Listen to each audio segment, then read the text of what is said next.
मित्रांनो, हा व्हिडिओ प्रचंड शेअर झालाच पाहिजे बरं का। प्रत्येक पालकापर्यंत हा व्हिडिओ पोहोचला पाहिजे। जी पालक आहेत ना, आपल्या मुलांना ती मुलं परेशान करायला लागली म्हणून त्यांच्या हातात मोबाईल देतात आणि त्यांना काही काळासाठी शांत बसवतात आणि त्यांच्यापासून होणाऱ्या त्रासातून स्वतःला वाचवून घेतात। मित्रांनो, हा व्हिडिओ बघितल्याच्या नंतर एक गोष्ट लक्षात यायला पाहिजे की त्या मुलाची अवस्था काय झाली आहे, त्याच्या अंगावरती किती घाण माशा बसल्यात, किती विचित्र अवस्थेत तो मुलगा त्या ठिकाणी बसलाय आणि करतोय काय तर मोबाईलमध्ये गेम खेळतोय। हो मित्रांनो, आत्ताच्या घडीला सगळ्यात मोठी भीती कोणती असेल ना, तर आपल्या मुलांना मोबाईलपासून दूर ठेवण्याची।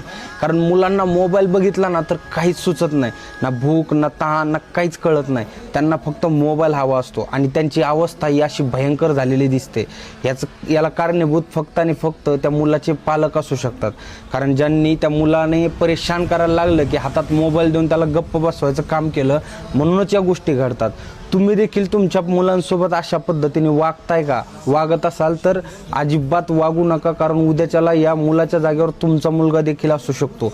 म्हणून हा व्हिडिओ प्रचंड व्हायरल झालाच पाहिजे बरं का।